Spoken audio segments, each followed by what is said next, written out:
Alors bonjour à tous les bozos. C'est vrai que ça fait un petit moment, ça fait 2 semaines environ que je n'ai pas réalisé de lecture et j'avais très hâte de vous lire le chapitre 23 qui s'intitule Antiquaire. Je restais éveillé pendant des heures. Je l'entendais écrire à son bureau, seulement séparé de moi par le rideau de lit. Mes yeux et mon nez étaient tout secs, ma gorge serrée comme un poing. Pour la première fois depuis des années, je voulais que tout disparaisse, que tout redevienne normal, comme quand j'étais petite, avant que l'éther ne me déchire en deux. Je contemplais le baldaquin, si intensément que je puisse le désirer. La norme n'existait plus, n'avait jamais existé. Normal et naturel étaient les deux plus gros mensonges jamais inventés. Ah, les humains, avec nos esprits étriqués. En outre, peut-être qu'être normal ne me conviendrait pas non plus.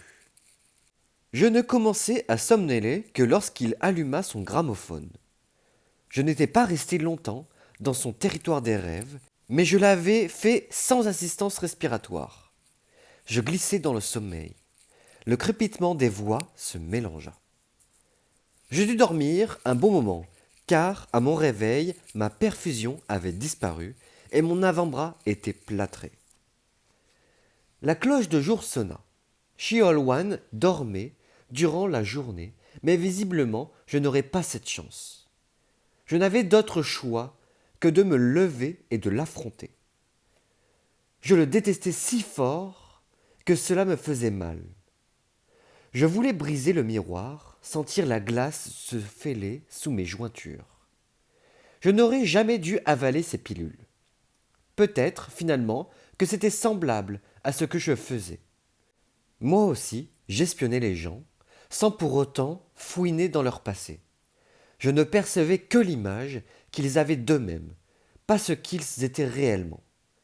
Je voyais des flashs, des contours, l'éclat faiblard d'un territoire des rêves lointains. Pas comme lui. À présent, il savait tout de moi, chacun des détails que j'avais tenté de garder secrets. Il avait toujours su que je faisais partie des 7 sceaux. Il l'avait su dès la toute première nuit. Toutefois, il n'en avait rien répété à Nashira, tout comme il lui avait tu l'histoire du papillon et de la biche. Il avait préservé mon identité. Elle avait peut-être deviné que j'appartenais à la pègre, mais elle ne le tenait pas de lui. J'écartai les rideaux.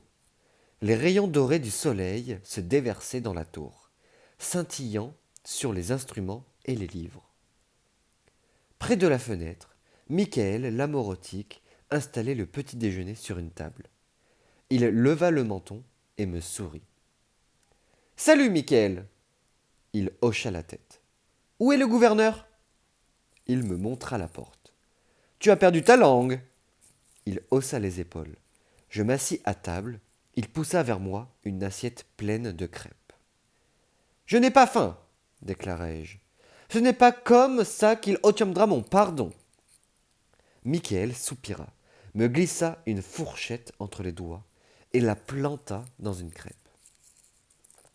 D'accord, mais si je vomis, tu en seras l'unique responsable. Michael fit la grimace. Pour lui faire plaisir, je saupoudrai du sucre brun sur ma crêpe.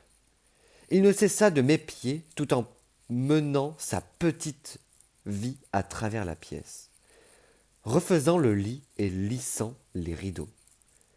Ma première bouchée réveilla la faim terrible qui somnolait en moi.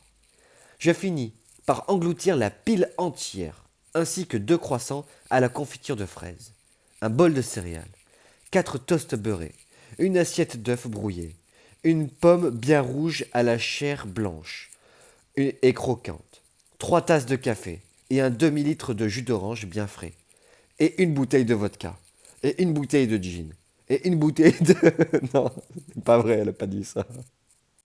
Michael attendait que j'aie le ventre plein pour me tendre une enveloppe en papier craft. Fais-lui confiance. C'était la première fois que j'en entendais parler. Sa voix n'était guère plus qu'un murmure. « Tu lui fais confiance, toi ?» Il opina, débarrassa la table et prit congé. Et même s'il faisait jour, il ne verrouilla pas la porte d'entrée.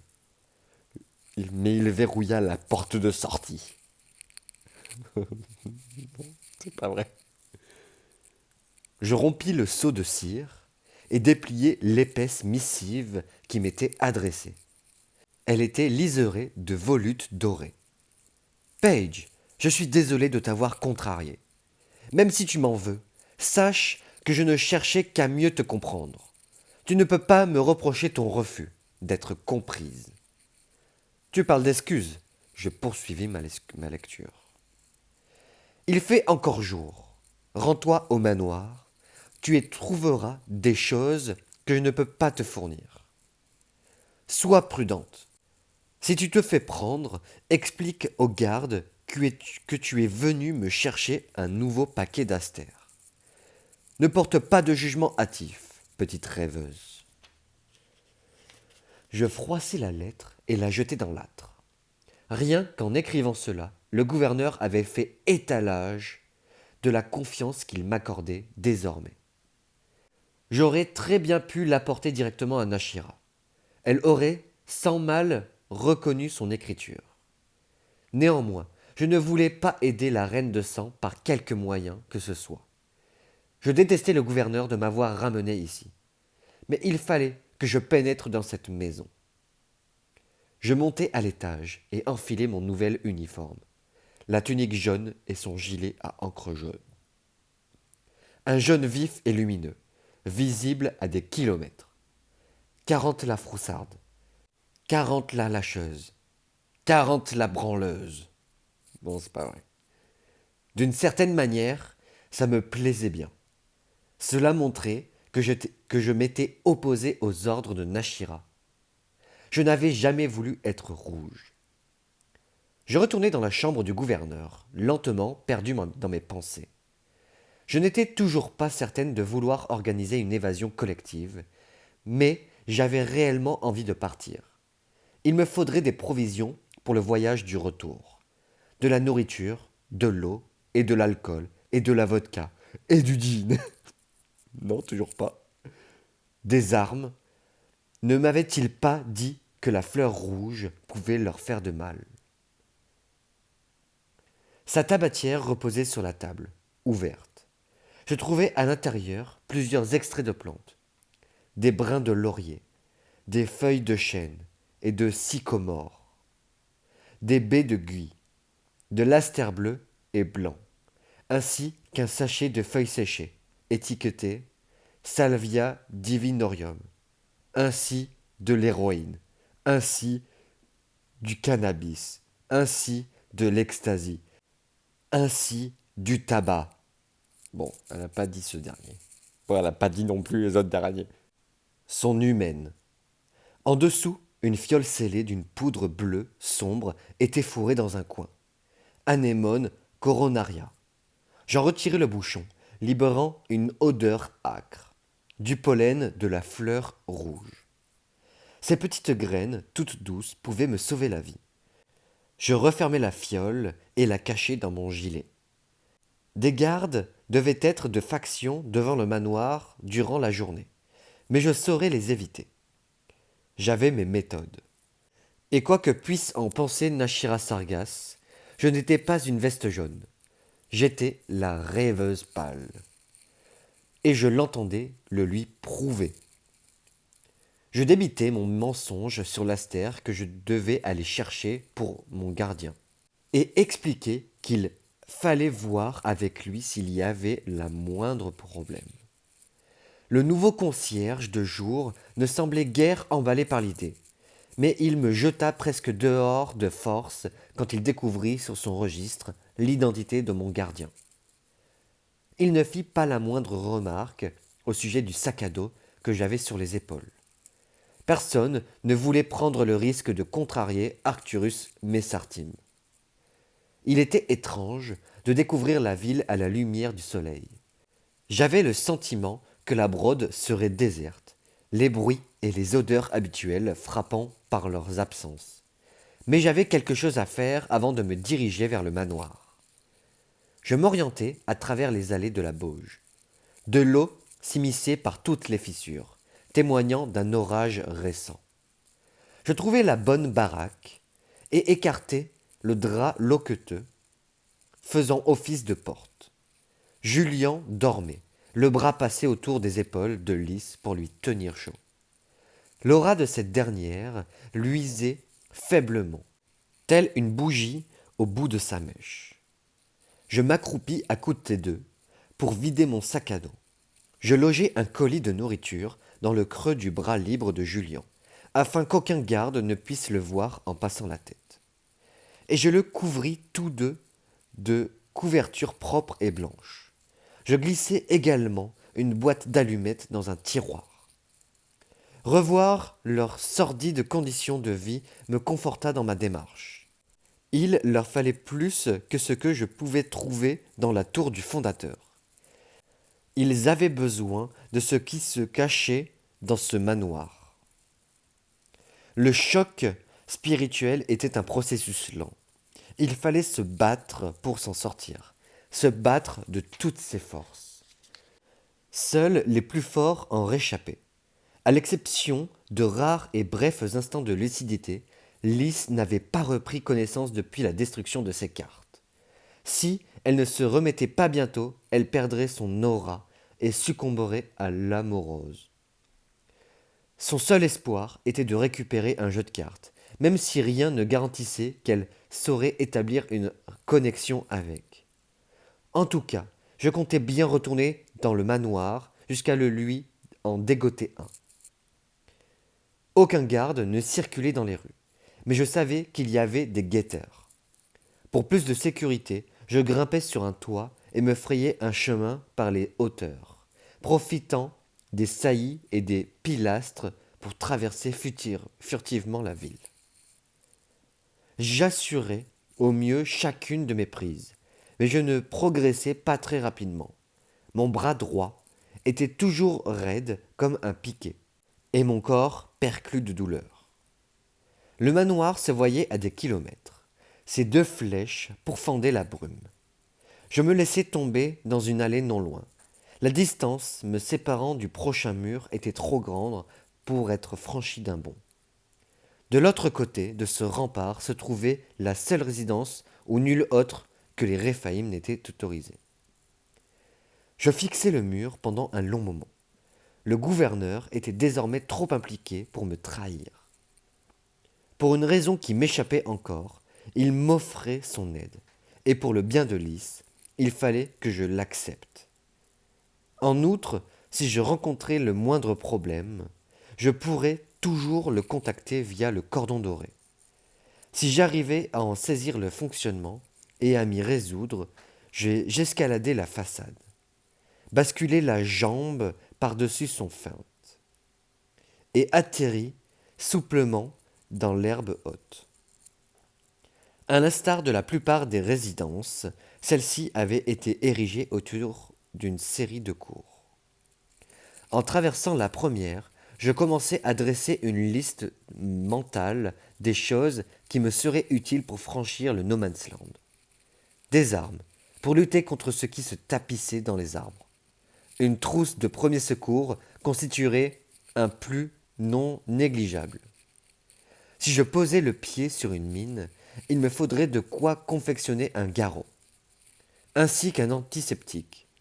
C'était horrible à imaginer, mais je devais me tenir prête à toute éventualité. De l'adrénaline ferait également un atout précieux. Elle me permettrait non seulement d'améliorer mes capacités physiques et d'atténuer la douleur, mais aussi de me ranimer si je venais à quitter mon corps.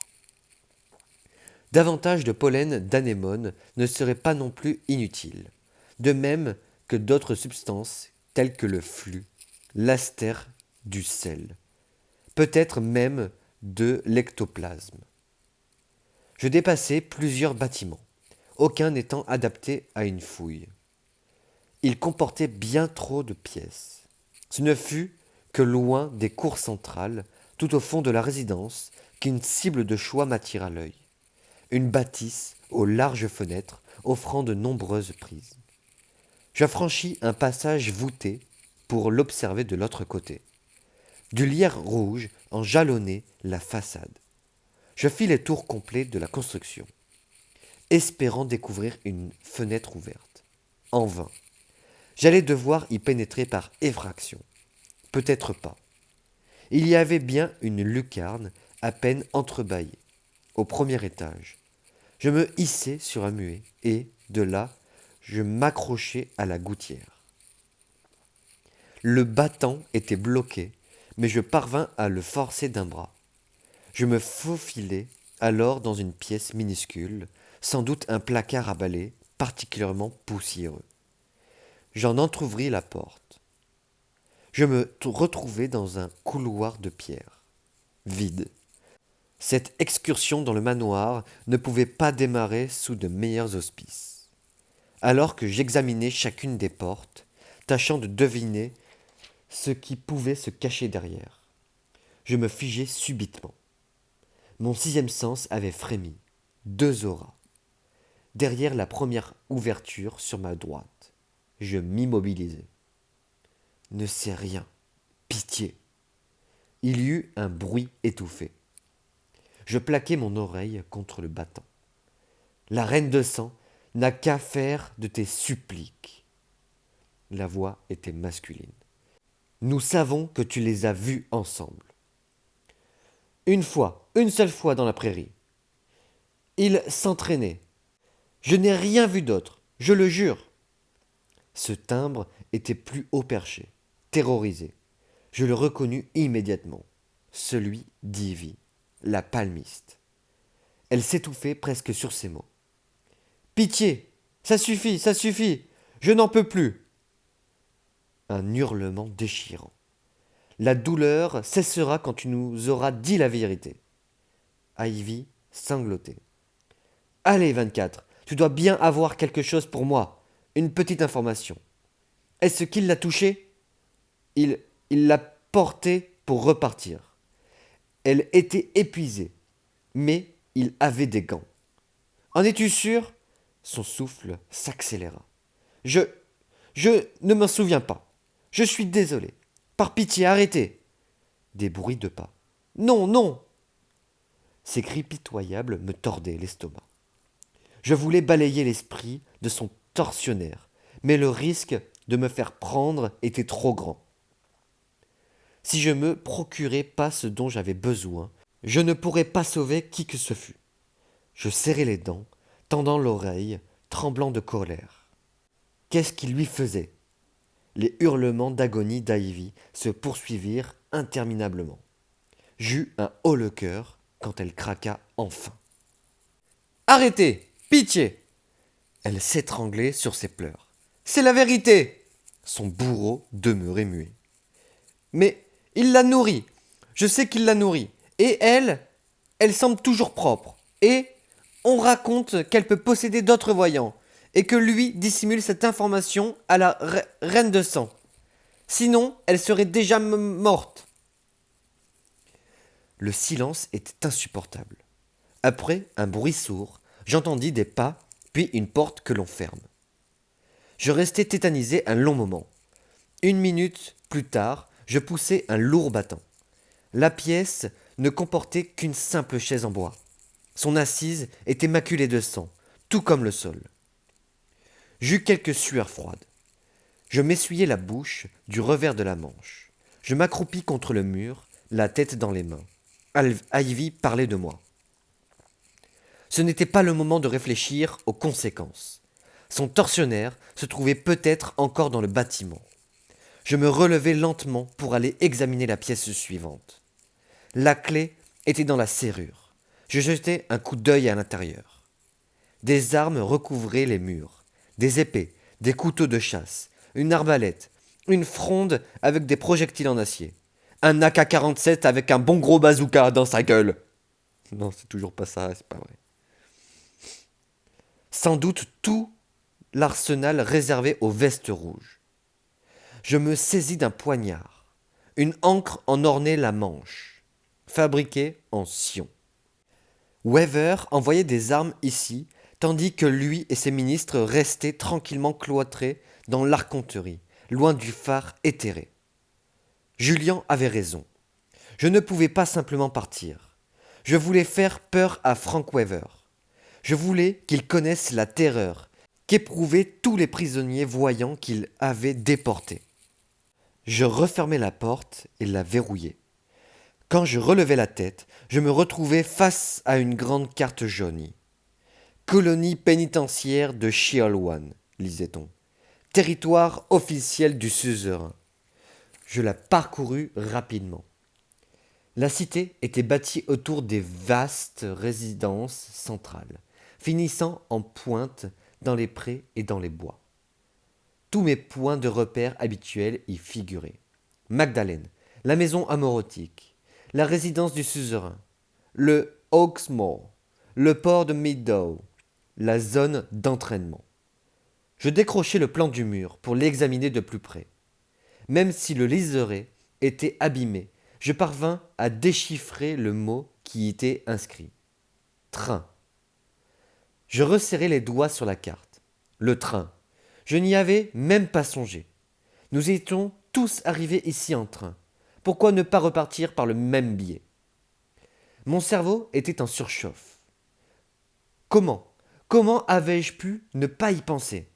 Je n'avais pas besoin de franchir le No Man's Land, ni de marcher sur des kilomètres, ni d'affronter les émimes, ni d'atteindre la citadelle. Tout ce que j'avais à faire, c'était trouver ce train. Je pourrais emmener des gens avec moi. Lys, Julien, tout le monde. À Sion, le train moyen pouvait transporter près de 400 passagers. Beaucoup plus s'il restait debout. Chacun des prisonniers de Sheolwan pourrait monter à bord. Et il resterait encore de la place. Il nous faudrait malgré tout des armes. Même si, des petits groupes, nous parvenions tous à nous faufiler jusqu'aux prairies durant la journée. Les Réphaïm nous traqueraient. En outre, l'entrée était probablement gardée. Je tendis la main vers un couteau dans son fourreau et les fis disparaître dans mon sac. Puis, je trouvai des armes à feu. Le petit pistolet de poche, très semblable au mien, pourrait se révéler utile. Il était facile à dissimuler, et je savais déjà m'en servir. Je parcourus de la paperasse illisible posée sur un classeur métallique. Nick avait essayé de tirer sur le gouverneur dans la citadelle, sans résultat. Les balles fonctionneraient contre les vestes rouges demeurées, loyales à Nashira. Mais il nous faudrait autre chose pour lutter contre les Refs. J'allais attraper une boîte de munitions quand des bruits de pas m'arrivèrent aux oreilles. Sans réfléchir, je me tapis derrière une étagère en métal. Juste à temps, la clé tomba de la serrure et 2 Refs pénétrèrent dans la pièce. J'aurais dû mieux anticiper. Ma voie de retraite était bouchée. Si je tentais de ramper jusqu'à la fenêtre, ils risquaient de me repérer. Je jetai un coup d'œil entre 2 étagères. Tuban. Il prononça quelques mots en gloss. Je me penchai davantage dans l'espoir d'identifier son compagnon. Ce fut alors que Deberel Sheratan approcha de mon champ de vision. Ni elle, ni moi ne bougeâmes. Je ne sentais plus mon cœur. Je m'attendais à ce qu'elle avertisse Tuban, ou m'enfonce une lame dans la poitrine. Je plongeai les doigts dans mon gilet pour en sortir le pollen, mais je me ravisais. Même si j'arrivais à me débarrasser d'elle, Tuban m'étriperait dans la foulée. La réaction de Teberel me surprit. Au lieu de faire part de ma présence, elle se tourna vers les pistolets. « Les armes amorotiques sont vraiment intrigantes, déclara-t-elle. Pas étonnant qu'ils s'entretuent si souvent. Parce qu'on parle dans la langue des déchus. À présent, Gomessa nous a dit de travailler notre anglais. Un peu d'entraînement ne nous fera pas de mal. Tuban décrocha l'arbalète du mur. Si tu tiens à ce qu'on s'écorche la langue, allons-y. On pourrait rendre hommage au jour où tu avais de l'emprise sur moi. Comme le temps passe. Il fit courir son doigt sur l'arbrier. La rêveuse aurait dû abattre Jackson Hall quand elle en a eu l'occasion. Sa fin n'aurait pas été aussi terrible que celle qu'on lui réserve. Ma gorge se serra. Je doute qu'il se fasse tuer, rétorqua Terrebel. En outre, Nashira s'intéresse plutôt à Carter. Il faudra qu'elle retienne Situla. Sans doute. Elle testa le tranchant d'une lame. Rappelle-moi, à quoi servait cette pièce avant qu'on y range les armes? Avec l'intérêt blasphématoire que tu portes au monde déchu, j'aurais pensé que tu avais précisément où se trouvait chacune de nos ressources. Blasphématoire est peut-être un peu exagéré, tu ne trouves pas? Non. Il se saisit d'une poignée d'étoiles de jet. Ce qu'il y avait ici, la pharmacie. Des extraits de plantes, de la salvia, de l'astère, d'autres feuilles qui puent tout autant. Et où les a-t-on déménagés? Quoi? Tu as oublié en l'espace de quelques minutes. Scélérate. Tu es aussi idiote que le concubin. Force était de constater que Terrebel était soit blindé contre ses réflexions, soit particulièrement doué pour cacher ses émotions, pour autant qu'elle en fût. Excuse ma curiosité. Ma famille n'excuse rien. Les cicatrices que tu as dans le dos devraient te le rappeler quotidiennement.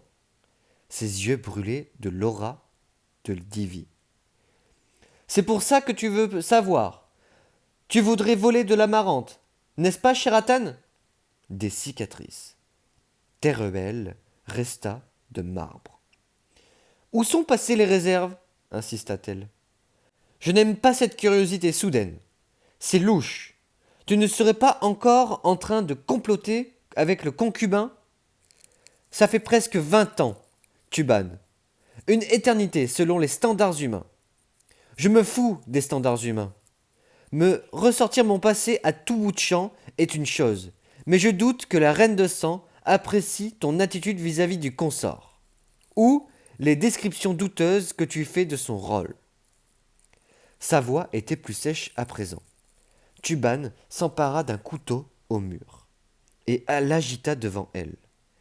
La lame s'arrêta à quelques centimètres de son cou. Terrebel ne scia pas. Encore un mot, menaça Tuban dans un souffle, et je le convoquerai. Et cette fois, il ne sera pas aussi mesuré. Terrebel resta coite un instant. Je crus lire de la douleur sur son visage, de la crainte. Il devait parler de l'un des Sargasses, peut-être Gomeza. Oui, je crois me souvenir où sont les réserves, reprit-elle doucement. Comment oublier la Tom Tower? Tuban éructa un rire. J'intégrai l'information comme le sang intègre le flux. Personne ne peut l'oublier.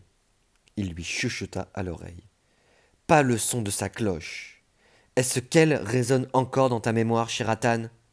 Tu te rappelles comme tu implorais pitié? Je commençais à avoir mal partout, mais je n'osais pas bouger d'un pouce. Tuban m'aidait malgré lui. La Tom Tower devait être le clocher au-dessus de l'entrée. Je n'ai pas imploré pitié. J'ai demandé justice, riposta Terrebel. Tuban ricana sèchement. Imbécile! Il leva la main pour la frapper, mais interrompit son geste. Il renifla. Je perçois une aura. Il huma l'air. Fouille la pièce, Sheraton. Ça sent l'humain. Je ne perçois rien. Terrebel resta figé sur place. La porte était verrouillée à notre arrivée. Il y a d'autres moyens d'entrer dans une pièce. Voilà que tu deviens parano. Tuban ne semblait toutefois pas convaincu. Il approchait de ma cachette, les narines dilatées et les lèvres retroussées. Un horrible pressentiment m'assaillit alors. C'était un renifleur, capable de percevoir toute activité spirituelle. S'il me repérait, j'étais pis que morte. Il approcha la main de la caisse qui me dissimulait. Au loin, dans une autre pièce, une explosion retentit. En une fraction de seconde, Tuban se précipita dans le couloir. Térebelle lui emboîta le pas, mais se retourna sur le seuil. « Fuis !» me dit-elle. « Retourne à la tour !» Puis elle disparut. Je ne pris pas le temps de considérer ma bonne fortune. J'endossai mon sac et grimpai sur le rebord de la fenêtre. Je faillis dégringoler le long du lierre, m'écorchant copieusement les bras et les jambes. Le sang me battait aux tempes. Chaque ombre ressemblait à Tuban. Alors que je traversais au pas de course une enfilade de cloîtres pour rejoindre la cour principale, je m'efforçais de réfléchir de façon cohérente. Térebelle m'avait aidé. Elle avait tué ma présence. Et apparemment, quelqu'un avait provoqué une diversion exprès pour moi. Elle savait que je viendrais, savait que je chercherais. Et elle s'était mise à parler anglais dès qu'elle m'avait aperçu. C'était l'une d'entre eux, des scarifiés. Je devais en découvrir davantage sur leurs histoires. Comprendre ce qui se tramait. Mais d'abord, je devais m'introduire dans la Tom Tower, récupérer la marchandise et retourner chez le gouverneur. L'explosion avait attiré un groupe d'arracheurs d'os, loin du clocher. Je fis une pause sous un passage voûté enténébré. Juste à temps. Ils déboulèrent dans les cloîtres, précisément à l'endroit où je comptais fuir. 28, 14, sécurisez le Middow, ordonna l'un d'entre eux. 6, viens avec moi. Les autres, quadrillez le terrain. Et prévenez Kraz et Mirzam. Je n'avais pas beaucoup de temps. Je me levai et sprintai en direction de la cour principale. Le manoir était vaste. Les bâtiments reliés entre eux par une série de couloirs tantôt fermés, tantôt à ciel ouvert. Des rats dans un labyrinthe. Je n'osais plus m'arrêter. J'attachai devant moi les bretelles de mon sac. Il devait exister un moyen de pénétrer dans la tour. Peut-être une porte près de l'entrée principale. Il n'y avait pas de temps à perdre. Kraz et Mirzam étaient des noms-refs. Et je ne tenais pas à en avoir 4 à mes trousses, dont 3 clairement hostiles. Je doutais que le gouverneur ait beaucoup d'alliés comme Térebelle. Je m'immobilisai en lisière de la cour. Celle-ci était immense, avec une mare centrale au milieu de laquelle trônait une statue. Je n'avais d'autre choix que de progresser à découvert. La vitesse allait devoir compenser l'absence de discrétion. Je m'élançai à travers l'étendue herbeuse. Mes côtes me tiraillaient quand j'atteignis la mare et je mis les pieds dans l'eau peu profonde pour aller m'abriter derrière la statue. Je m'accroupis, immergé jusqu'à la taille. Quand je redressai la tête, j'eus un mouvement de recul. Nashira se trouvait pile en face de moi. Nashira, immortalisée dans la pierre. J'étais seul dans la cour. Je percevais une aura, cependant trop lointaine pour présenter une menace. Je me relevai d'un bond et sprintai vers le clocher. Je repérai immédiatement un étroit passage. Il devait mener jusqu'au sommet. Je gravis les marches, 4 à 4, croisant les doigts pour qu'aucun ref ne surgisse. L'escalier était si exigu que c'en serait fini de moi. Une fois en haut, je fus abasourdi par ma découverte. Une véritable mine d'or, des bocaux en verre, rutilés sur des centaines d'étagères baignées de soleil. On aurait dit une montagne de berlingots, tant ces milliers de surfaces vitrées scintillaient telles des étoiles. On y trouvait des liquides iridescents, des poudres éminemment colorées, des plantes exotiques enveloppées d'un fluide transparent, plus magnifiques et étranges les unes que les autres. La pièce regorgeait d'odeurs, certaines puissantes, d'autres fétides, d'autres encore douces et agréables, et d'autres sentaient la merde. Non, c'est pas vrai. Je parcourus les rayonnages en quête des plantes médicinales. La plupart des contenus étaient ornés de symboles de Sion et d'un descriptif en anglais, mais d'autres arborait simplement quelques glyphes inconnus. Je repérais un certain nombre de Numa, sans doute confisqués. J'aperçus une pierre divinatoire, plusieurs autres répliques, et un unique jeu de cartes. Celui-ci serait pour Lys. Je le compulsai rapidement, parcourant les illustrations. Il s'agissait d'un tarot de Thoth, différent de celui de mon ami, mais tout de même utilisable en cartomancie. Je le fourrai dans mon sac, avec de la biafine, de la paraffine et de l'antiseptique. Une autre porte servait sans doute à accéder à la cloche. Mais je ne la franchis pas. Le sac était déjà presque trop lourd pour moi. Je me passai les bretelles sur les épaules et pivotai vers l'escalier. Me trouvai nez à nez avec un rêve. Toutes mes fonctions vitales semblèrent s'arrêter. Deux yeux jaunes fumaient furieusement sous un capuchon. « Voyez-vous cela » dit-il. « Une traîtresse dans la tour. » Il fit un pas vers moi, lâchant mon sac. J'escaladai l'étagère la plus proche, et en une fraction de seconde. « Tu dois être la marche-rêve. Je suis Kraz Sargas, héritier de sang des Réphaïm. » Il se fendit d'une révérence moqueuse. Chacun de ses traits m'évoquait Nashira, de même que ses cheveux d'un blond cuivré et que ses paupières tombantes. « Est-ce qu'Arcturus qui t'envoie » Je restai coite. « Ainsi donc, il laisse son tribut à la reine de sang, déambuler à sa guise. Elle ne sera pas ravie de l'apprendre. » Il me tendit sa main gantée.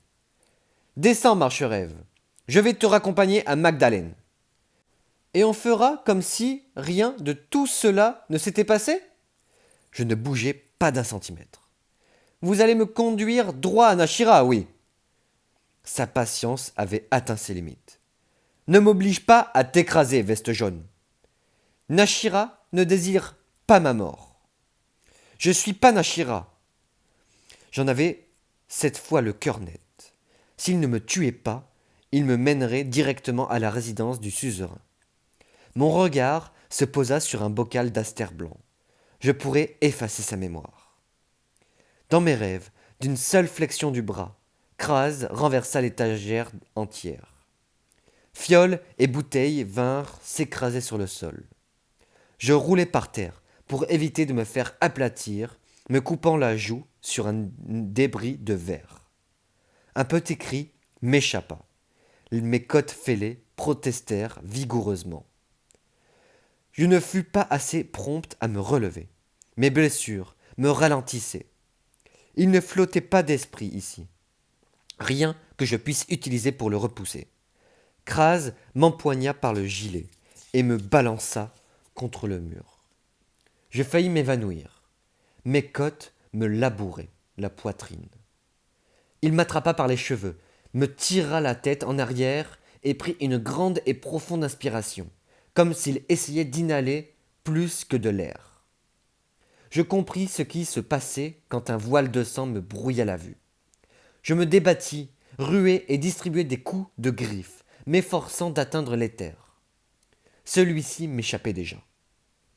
Kraz était affamé. Il allait absorber toute mon aura. Mon bras droit était immobilisé, mais le gauche restait libre. En proie à une puissante poussée d'adrénaline, je fis ce que mon père m'avait toujours enjoint de faire en pareille situation. J'enfonçai mon doigt dans l'œil de mon agresseur.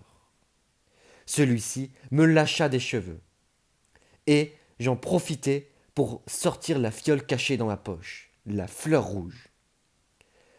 Ayant recouvré ses esprits, Kraz me montra les dents en m'étranglant furieusement. Si je tentais une attaque spirituelle, mon corps ne se rétablit jamais. Je n'avais pas le choix. Je lui explosai la fiole en pleine figure.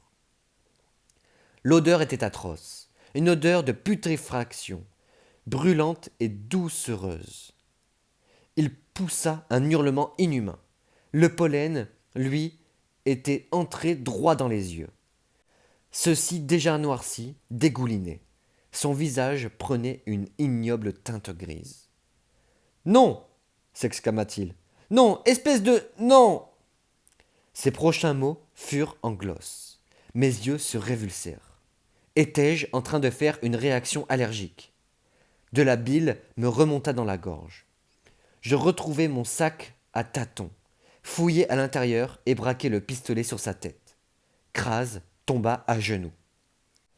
Tue-le. Mes pommes étaient moites, même après ce que j'avais infligé aux gardes souterrains dans le métro, commis ce crime qui m'avait conduit ici.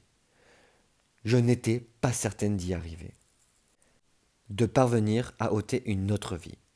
Cependant, quand Kraz écarta les mains de son visage, je compris que c'en était fini de lui.